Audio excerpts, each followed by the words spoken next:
अगर आप लोग यूपीएससी प्रीलिम्स 2026 का एग्जाम देने जा रहे हैं या आप लोगों ने प्रीलिम्स 2026 का फॉर्म भर दिया है, तो इस बार यूपीएससी ने कई सारी चीजों को बैन कर दिया है। उसके बारे में जानना आप लोगों को बहुत ज्यादा जरूरी है। अगर आप अभी से इस बात को जान लेंगे तो आप लोगों के लिए उतना ज्यादा बेहतर रहेगा।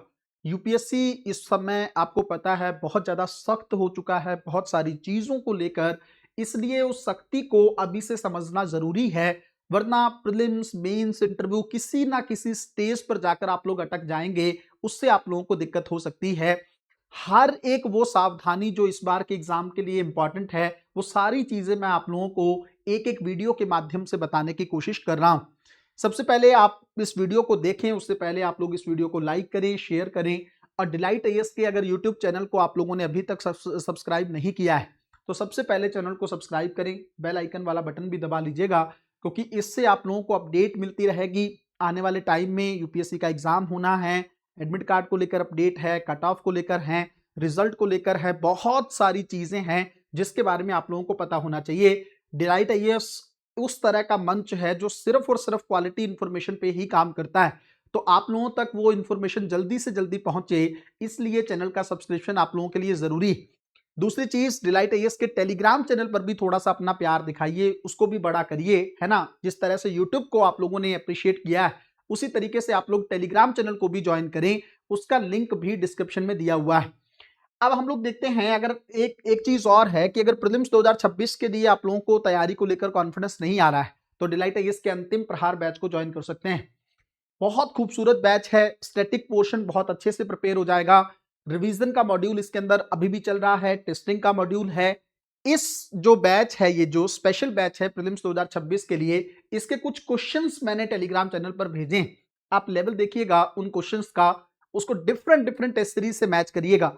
अगर आपको लगे कि उस तरह का लेवल किसी टेस्ट सीरीज में मैच हो रहा है तो आप लोग निश्चिंत होकर उसी टेस्ट सीरीज को करिए, बट अगर आपको लगता है कि वैसा लेवल कहीं है नहीं तो फिर जल्द से जल्द इस बैच को आप लोग ज्वाइन कर सकते हैं। अब हम लोग बात करते हैं कि यूपीएससी ने इस बार किन किन चीजों को बैन किया है या कौन सी चीजें हैं जो आप एग्जामिनेशन हॉल में या परीक्षा केंद्र पर लेकर नहीं जा सकते। एक तो आप मोबाइल फोन, है ना, चाहे वो स्विच ऑफ ही हो तब भी आप लेके नहीं जा सकते। स्मार्ट वॉच और डिजिटल घड़ियां, इसके बारे में भी मैं आपको बताऊंगा। सिंपल घड़ी आप लेके जा सकते हो, बट अगर कोई ऐसी घड़ी है जो स्मार्ट वॉच है ना, आजकल लोग बहुत यूज कर रहे हैं, ये भी आप लेके नहीं जा सकते। ब्लूटूथ से कनेक्टेड कोई डिवाइस है, ईयरफोन है, इवन बहुत से लोगों के पास होते हैं, ये नहीं लेके जा सकते। बड्स वगैरह भी नहीं लेके जा सकते। Pen drive, storage media, camera, pager, कोई भी कम्युनिकेशन डिवाइस आप लोग नहीं लेके जा सकते। इन उपकरणों पर पूरी तरीके से प्रतिबंध है, चाहे ये स्विच ऑफ के फॉर्म में ही क्यों ना हो।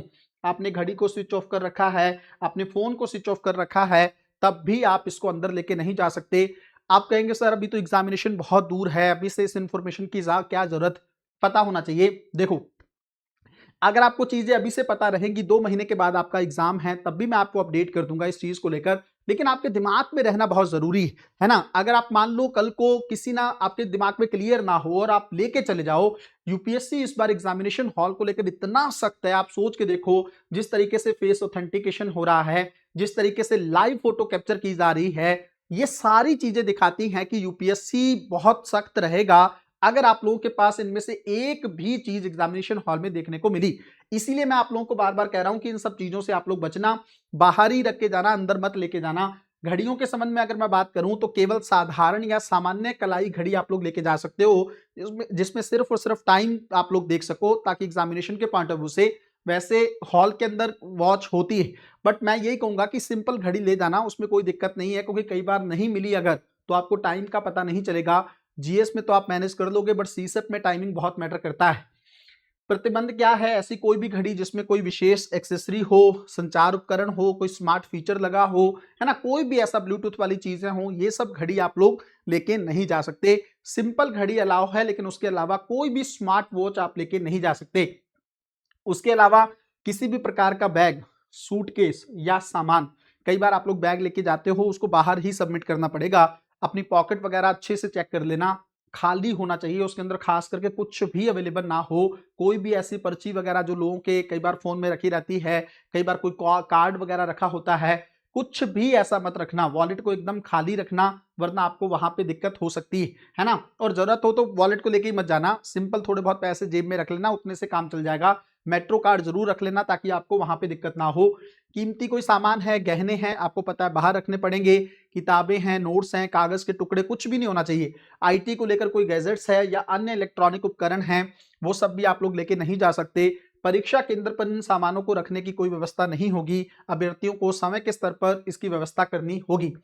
अब आपके मन में आ रहा होगा कि सर अंदर लेके क्या जा सकते हैं, कौन कौन सी चीजें हैं जिसको हम लोग एग्जामिनेशन हॉल के अंदर लेके जा सकते हैं। पहला है ई प्रवेश पत्र, ई एडमिट कार्ड। अच्छा देखो, ई एडमिट कार्ड को लेकर मैंने ना पहले एक वीडियो बनाई थी, मुझे नहीं पता आप लोगों ने देखा है कि नहीं देखा है, हालांकि बहुत सारे लोगों ने उस वीडियो को देखा है, लेकिन अगर आपने नहीं देखा है तो जल्द से जल्द उस वीडियो को देखो। इस बार एडमिट कार्ड जो है 7 दिन पहले ही आएगा, है ना। पहले 1 महीने पहले आया करता था एडमिट कार्ड, तो उससे आप लोगों को, आप लोग सेंटर वगैरह को लेकर चीजें पहले से तैयार कर लेते थे। अब जो है 7 दिन पहले आएगा। और अगर मान लो नहीं भी आया आपका, कई लोगों का हो सकता है एडमिट कार्ड इशू ही ना हो, तो सिर्फ 7 दिन का समय रहेगा। आपको जल्द से जल्द यूपीएससी से बात करनी होगी, यूपीएससी भवन पहुंचना होगा ताकि आपको अपना एडमिट कार्ड मिले, और फिर आप उस सेंटर पे पहुंचो जो सेंटर आपने एग्जामिनेशन के लिए भरा है ना। तो ये थोड़ी सी दिक्कत हो सकती है, इसलिए उस वीडियो को थोड़ा ध्यान से देख लो। ई एडमिट कार्ड आप लेके जा सकते हो, पेन और पेंसिल लेके जा सकते हो, आपका जो ओरिजिनल आइडेंटिटी प्रूफ है ना, जैसे आधार कार्ड वगैरह, वो लेके जाना है आपको। पासपोर्ट साइज फोटो अगर मांगा गया है ना, अगर फोटो क्लियर नहीं है, वैसे इस बार फेस ऑथेंटिकेशन है तो दिक्कत नहीं होगी, लेकिन अपने सेफर साइज के लिए लेके चले जाना। ऐसी कोई सामग्री जो एडमिट कार्ड के निर्देशों में स्पष्ट रूप से लिखी हो, मतलब एडमिट कार्ड में बस यही चीजें आप लोग लेके जा सकते हो, उसके अलावा आपको कुछ भी लेके नहीं जाना है। बाकी पेपर से पहले लगभग 1 वीक पहले जब यूपीएससी एडमिट कार्ड को इशू करेगा, उस टाइम पे यूपीएससी ने अगर कोई नया निर्देश ऐड किया होगा तो उस निर्देश को भी मैं आप लोगों को बता दूंगा, आप उसको भी ध्यान से पढ़ लीजिएगा। अब देखो, थोड़ा ध्यान से फॉर्म को लेकर भी कुछ चीजें हम लोग देख लेते हैं। देखो, कई लोगों को की परेशानी ये है कि फॉर्म में गलती हो गई है ना, फॉर्म 2026 को लेकर। मुझे लगता है मैक्सिमम लोगों ने फॉर्म भर दिया है, हालांकि कई कमेंट्स अभी भी आ रहे हैं कि सर हमने अभी फॉर्म भरा है या भरा नहीं है, आधा लटका हुआ है ना। मैंने फॉर्म को लेकर बहुत वीडियोस आपको दी, है ना, जितना हो सका डिलाइट आईएएस ने अपनी तरफ से आप लोगों को सपोर्ट करने की कोशिश की। हर एक वो तरीका बताया जिसके माध्यम से आपकी वो कमी पेशी दूर हो सकती है, जिसके माध्यम से आप यूपीएससी तक पहुंच सकते हैं, वो सारी चीजें मैंने बताई।